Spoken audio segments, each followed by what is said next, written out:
হঠাৎ করে ঢালিউড নায়িকা ডাক্তার মিষ্টি জান্নাত ঢাকায় সিনেমার সুপারস্টার শাকিব খানের তৃতীয় বিয়ে সংক্রান্ত বিষয়ে নানা ধরনের মন্তব্য করে আলোচনায় এসেছেন।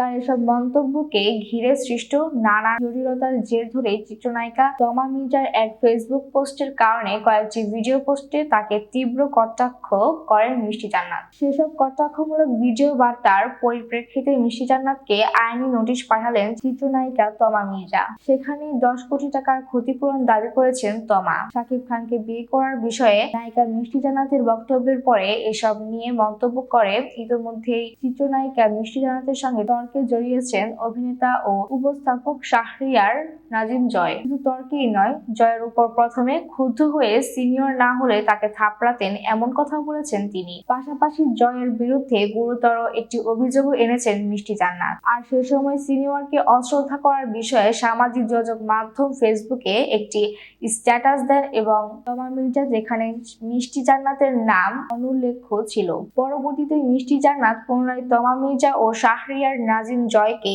উদ্দেশ্য করে কটূক্তি করে ও আইনি ব্যবস্থা নেয়ার হুমকি দেন। তারই পরিপ্রেক্ষিতে মানহানিকর মন্তব্যের অভিযোগ এনে জনসম্মুখে ক্ষমা চাওয়া এবং 10 কোটি টাকা ক্ষতিপূরণ চেয়ে অভিনেত্রী জান্নাতুল ফেরদৌস মিষ্টিকে মিষ্টি জান্নাত আইনি নোটিশ দিয়েছে আরেক অভিনেত্রী মির্জা ফারজানা ইয়াসমিন তমা মির্জা। বৃহস্পতিবার রেজিস্ট্রি ডাকযোগে তমা মির্জার পক্ষে এই নোটিশ পাঠান তার আইনজীবী ব্যারিস্টার সজীব মাহমুদ আলম। নোটিশে সামাজিক মাধ্যমে থাকা দুটি ভিডিও বক্তব্যের কথা উল্লেখ করা হয়েছে। আপনার বয়ফ্রেন্ডকে বিয়ে করব না, তমা মির্জাকে খোঁচা দিয়ে মিষ্টি জান্নাত এবং চেটে চেটে নায়িকা হয়েছে তমা মির্জা।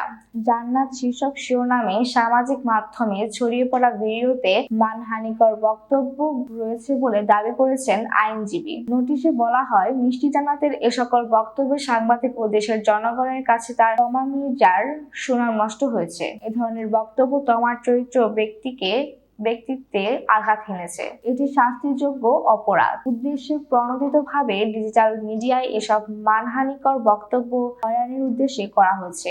এতে 10 কোটি টাকার মানহানি হয়েছে। তাই নোটিশে 7 দিনের মধ্যে জনসম্মুখে ক্ষমা চেয়ে 10 কোটি টাকা ক্ষতিপূরণ দিতে বলা হয়েছে। এছাড়া পরবর্তীতে এ ধরনের মন্তব্য থেকে বিরত থাকতে বলা হয়েছে। অন্যথায় প্রয়োজনীয় আইনগত ব্যবস্থা গ্রহণ করা হবে বলে জানানো হয়েছে।